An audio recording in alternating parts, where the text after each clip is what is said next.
শেষ সোমবারে যেদিন নবী ইন্তেকাল করে, সেদিন ফজরের নামাজে সাহাবায়ে কেরাম মসজিদের মধ্যে ভরপুর আসছেন। হযরত আবু বকর সিদ্দিক এরকম ইমামের জায়গায় দাঁড়াইছেন।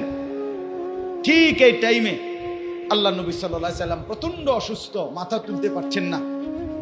আম্মা জান আয়েশা, নবীর বিবি আয়েশা রাদিয়াল্লাহু তাআলা আনহার কামরা হুজরার মধ্যে নবীজি থাকতেন। এরকম মনে করেন জানালা, এই পাশে এই যে জানালার সাথে যে রুমটা বা এটাই ছিল হুজরা। তো আল্লাহ নবী সাল্লাল্লাহু আলাইহি সাল্লাম আয়েশা রাদিয়াল্লাহু তাআলা আনহাকে বললেন ফজরের ওয়াক্তে, কোন ওয়াক্তে বলেন, আয়েশা তুমি আমারে কোনুর মধ্যে ঠেস দিয়া আমারে বসাও, আর আমার ঘরের হুজরার পর্দা সরায় দাও, আমি আমার সাহাবীদেরকে দেখব। তো আম্মা জান আয়েশা রাদিয়াল্লাহু তাআলা আনহা কোনুর মধ্যে হেলান দিয়ে ঠেস দিয়ে নবীজিকে বসাইছেন, হুজরার পর্দা সরায় দিছেন। আল্লাহ নবী সাল্লাল্লাহু আলাইহি ওয়াসাল্লাম তাকিয়ে দেখছেন পুরা মসজিদ ভরা ফজরের নামাজে সাহাবায়ে কেরাম। আবু বকর সিদ্দিক ইমামের জায়গায় দাঁড়ানো। নবীজি সাল্লাল্লাহু আলাইহি সাল্লাম চোখের পানি ফেলে বললেন, আয়েশা আমার হুজরার পর্দা মিলায় দাও। আর বললেন, আয়েশা আমার 23 বছরের মেহনত সার্থক। আয়েশা আমি এই 23টা বছর পাথরের আঘাত সয়েছি তায়েফে, 14 দিন পেটে পাথর বেঁধেছি, 3 মাস আমার ঘরের চুলায় আগুন জ্বলে নাই, আমি দাঁত শহীদ করেছি, আমি রাত নাই দিন নাই কেঁদেছি উম্মতের জন্য, সারা রাত তাহাজ্জুদে দাঁড়ায় থাকছি, সারা রাত পাপী উম্মতের জন্য কেঁদেছি। আমার সমস্ত মেহনত আজকে সার্থক। আমি আমার উম্মতকে ফজরের নামাজে মসজিদ ভরা দেখলাম। আল্লাহর কসম ভাইয়া, আমি নিজে আসসিরাতুন নববিয়্যা কিতাব সৈয়দ আবুল হাসান আলী আন-নদভী রাহমাতুল্লাহ আলাইহির লিখিত কিতাব, এই কিতাবে পড়ছি এটা। আল্লাহ নবী তখন বললেন, আয়েশা আমার সার্থক, আমার 23 বছরের মেহনত সফল, আমার উম্মত ফজরের নামাজ ভরপুর। এরপরেই আল্লাহ নবী সাল্লাল্লাহু আলাইহি ওয়াসাল্লাম 2 হাত আসমানে তুলে বলছেন, আল্লাহুম্মা রফিকাল আ'লা, আল্লাহ আপনি পরম বন্ধু আমার, আমি আপনি বন্ধুর কাছেই এবার যেতে চাই, আমি আপনার কাছেই যেতে চাই। মাওলা আপনি বন্ধুর কাছেই আমাকে নেন।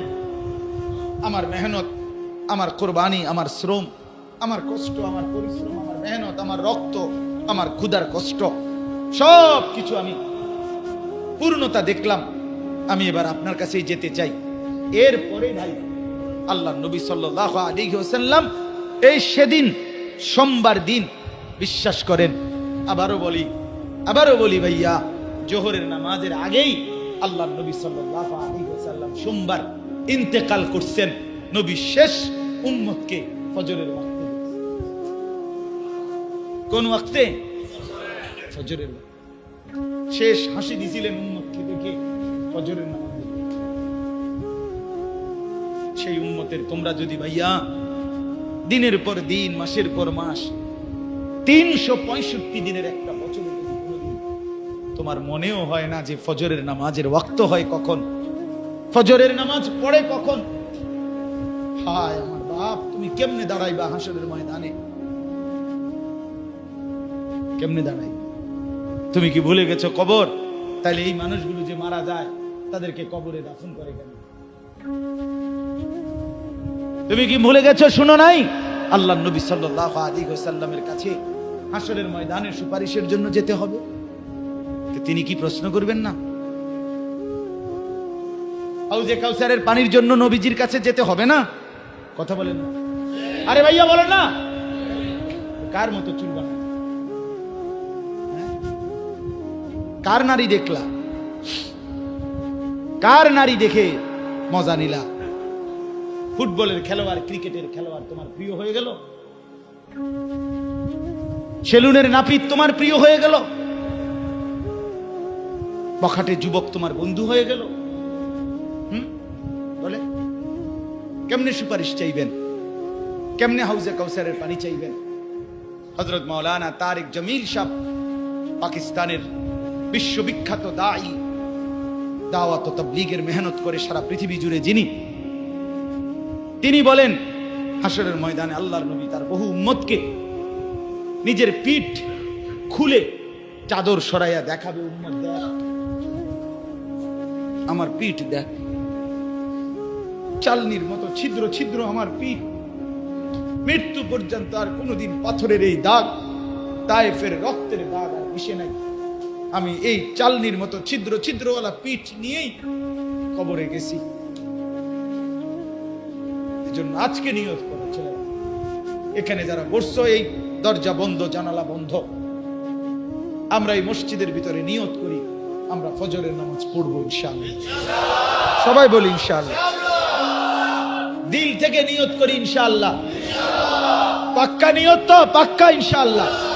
যুবক ভাই বলো না আল্লাহ তৌফিক দান, আল্লাহ তৌফিক দান। হিম্মত করলে হবে, হিম্মত করলে হবে, হিম্মত করলেই হবে। প্রয়োজনে একটা বেশি আওয়াজ হয়, চায়না মোবাইল আছে কিছু এরকম পিছন দিয়ে পুরাটাই স্পিকার, এরকম একটা বড় মোবাইল কিনো, এই 1000-1200 টাকা দিয়ে। এটা আমি কিনছি দেখে আমি বলতেছি, এটা আমার আছে বাসায় একটা। এটা শুধু এই অ্যালার্ম বাজায়, মানে সকালে ফজরের ওয়াক্তে এটা পুরো আওয়াজ, আওয়াজে মানে ইউনিয়ন শুদ্ধ হয়ে যাবে, এমন বিকট আওয়াজ, ভয়ঙ্কর আওয়াজ। এই আওয়াজের আমি তো রাত্রে দেরিতে ঘুমাই, হুজুর 2টা, 2:30, 3টায় ঘুমাই, তো আমার 3টা মোবাইল থাকে সাইডে দিয়ে, আমার বিবির একটা, আমার একটা, এই বড় আওয়াজওয়ালা একটা, 3টা একসাথে অ্যালার্ম দিয়ে রাখে। মানে আমার ঘুমের মাত্র তখন হয়তো 1 ঘন্টা 1.5 ঘন্টা হয়েছে, ঘুম লাগিয়ে আসে, তারপর আবার উঠতে হয়। তো তারপরেও চেষ্টা করে উঠি, কারণ আমাকে যে পড়তেই হবে, এই ছাড়া কি আমার কোনো উপায় আছে? তাইলে ফিকির করলে সম্ভব, ফিকির করলে সম্ভব ইনশাআল্লাহ। তাকওয়া ছাড়া সফলতা আসবে না, আল্লাহ ভীতি ছাড়া কামিয়াবি হবে না, সবর ছাড়া, ধৈর্য ছাড়া কামিয়াবি হবে না। সফলতার জন্য 2টা জিনিস জরুরি, তাকওয়া এবং সবর। কি বলেন? তাকওয়া মানে 3 জিনিস, 3 জিনিস। গুনাহে অভ্যস্ত না হওয়া, ইবাদতে অভ্যস্ত হওয়া, আল্লাহকে ভয় করা। গুনাহ আমি করব না, ইবাদত আমি ছাড়ব না, আল্লাহকে আমি ভয় করতেই থাকবো, এর নাম তাকওয়া, এই লোকটার নাম মুত্তাকি। 2 নাম্বার সবর। সবরও 3 কথা। 1, যত কষ্টই হোক গুনাহ করব। 2, যত কষ্টই হোক ইবাদত ছাড়ব না। 3, যেই কোনো মুসিবতে আল্লাহ ছাড়া আর কাউকে ডাকবো। বুঝেন নাই কথা? আজ যদি আমি 3 দিনও খাইতে না পাই, 3 মাসও খাইতে না পাই, এরপরেও আমার ডাকার মতো আল্লাহ ছাড়া আছে না? কথা কর না কা? কে আছে? আর তো কেউ না। আমার আছে কি? আমাদের আছেটাই কে ভাইয়া? আমার আল্লাহই আমার, তিনি আমার রাত দিনের, তিনি আমার সব, যিনি আমার রব, তিনি আমার কি? তিনি আমার সব। সুখে থাকলেও তিনি, দুঃখে থাকলেও তিনি, দিলেও তিনি, না দিলেও কি? আমার যে আর কোনো দুয়ার নেই, আমি আর যাব কোথায়? ওয়ামান ইয়াগফিরুদ যুনুবা ইল্লাল্লাহ। রব্বুল আলামিন বলে, আমার যে বান্দা আমি আল্লাহর কাছে গুনার মাফ চাইতে গিয়ে এই কথাটা বলে, ওয়ামান ইয়াগফিরুদ যুনুবা ইল্লাল্লাহ, মাওলা আমি মাফ চাই, আপনি ছাড়া আমার গুনাহ মাফ করবে কে? আল্লাহ বলেন, এটা যদি বান্দা দিল থেকে বলে, আমি মাওলা এতটা খুশি হই, আসমান যদি গুনাহ ছুঁয়ে যায়, সাগরের ঢেউ যদি গুনাহ বয়ে যায়, আমি আল্লাহ সেরকম গুনাহ কোনো পরোয়া না করে মাফ করে দেব। মাফ করে যা, 90 বছরের গুনাহ আমি একসাথে মাফ করে দেব। আমি বুকে জড়িয়ে নেব, আমি আপন করে নেব। আমি অপেক্ষায় থাকি আমার বান্দার চোখের পানি, আমি অপেক্ষায় থাকি আমার বান্দার ফিরে আসার জন্য। আমার কোন বান্দা যদি রাত গভীরে আমার কাছে ফিরে আসে, আমি রাত গভীরেই মাগফিরাত নিয়ে আমার বান্দার কাছে হাজির হই। দিনে আসলে দিনে মাফ, রাতে আসলে রাতে মাফ, একাকী আসলে একাকী মাফ, জনসম্মুখে আসলে জনসম্মুখেই মাফ। যখনই বান্দা মাফ চাইবে। পাকিস্তানের হযরত মাওলানা সৈয়দ আব্দুল মজিদ নদীম সাহেব রাহমাতুল্লাহ আলাইহি বলতেন, হ্যাঁ, যে সন্তান মাফকে ছেড়ে মাকে ছেড়ে মনে করেন 10 বছর কষ্ট দিছে মারে, মার থেকে আলাদা ছিল।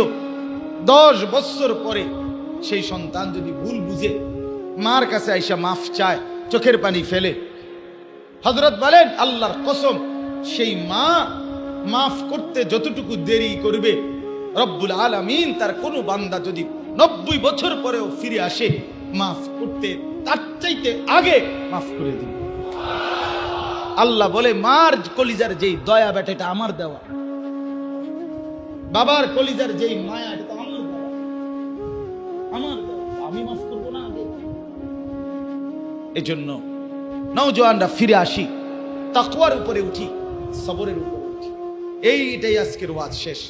তাকওয়া এবং সবর, তাকওয়া এবং সবর। বলেন, তাকওয়ার আসল অর্থ গুনাহ থেকে বেঁচে থাকা, সবরের মূল অর্থ আল্লাহর বন্দিগিতে জান বাজি রেখে লেগে থাকা।